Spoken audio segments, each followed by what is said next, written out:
Hola, buenos días. Continuamos con el siguiente vídeo que vamos a dedicar a comenzar el estudio de los extremos relativos de una función. Cuando una función en un punto tiene un máximo relativo o un mínimo relativo. Bien, si una función continua en un punto pasa de ser creciente a ser decreciente, entonces la función tiene en ese punto un máximo relativo. Por el contrario, si una función continua en un punto pasa de ser decreciente a creciente en ese punto, entonces la función tiene un mínimo relativo. Se cumple la siguiente propiedad. Si una función f tiene un extremo relativo en x igual a a, entonces la primera derivada para x igual a es 0.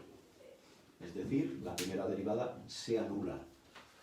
Voy a subrayar esta propiedad porque al final de este vídeo veremos que esa condición es necesaria, pero no es suficiente. Es decir, si una función tiene un extremo relativo en x igual a, entonces la primera derivada tiene que ser 0. Pero si la primera derivada de la función se anula en un determinado punto, ese punto no tiene que ser obligatoriamente un extremo relativo. Es decir, puede ser que la función se anule, la primera derivada de la función se anule en un punto y que ese punto no sea ni un máximo relativo ni un mínimo relativo.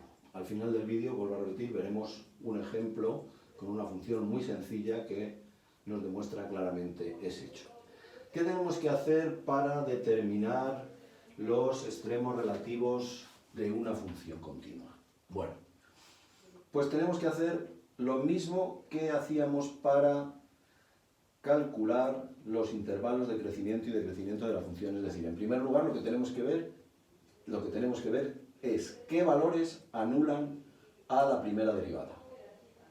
Y se estudia si en dichos puntos hay un cambio de monotonía, es decir, si la función pasa de creciente a decreciente o de decreciente a creciente. O también puede usarse el siguiente criterio.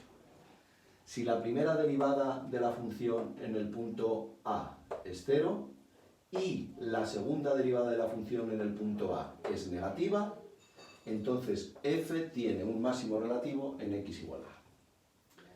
Mientras que si la primera derivada de la función se anula en el punto y la segunda derivada en ese mismo punto es positiva, mayor que 0, entonces f tiene en ese punto un mínimo relativo. Bien, vamos a ver el ejemplo que os decía antes. Vamos a dejar ahí la condición, borro todo lo demás.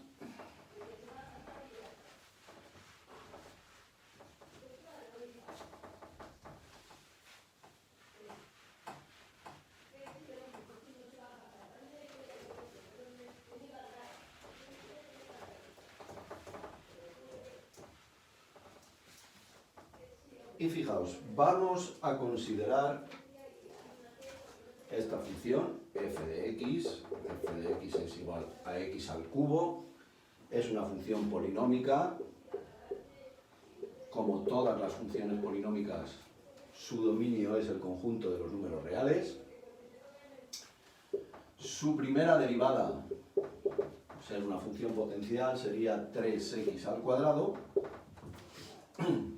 y si igualamos a 0 la primera derivada, f' de x es 0, si, solo si 3x al cuadrado es 0, es decir, cuando la x es igual a 0. Por lo tanto, si hiciéramos un estudio del crecimiento y el decrecimiento de la función, como lo hacíamos en los ejemplos de las funciones de ayer, fijaos, este punto, x igual a 0, divide al intervalo, no al intervalo, sino a la recta real en dos intervalos, en dos semirrectas. Entre menos infinito y 0 y entre 0 y más infinito. Si estudiamos el signo de la primera derivada en esos intervalos, como la primera derivada es 3x al cuadrado, la primera derivada va a ser siempre positiva. Da igual el valor que le demos a la x porque al elevarlo al cuadrado nos va a dar un resultado positivo, salvo evidentemente cuando x es 0, que nos da 0. Pero como el 0 está quitado de los intervalos, la primera derivada es positiva en los dos. Y por lo tanto la función f de x igual a x al cubo es siempre creciente. ¿Veis? Tenéis aquí un ejemplo de una función cuya primera derivada se anula en ese punto, pero sin embargo en ese punto no hay un cambio de monotonía. Por lo tanto, no hay un extremo relativo.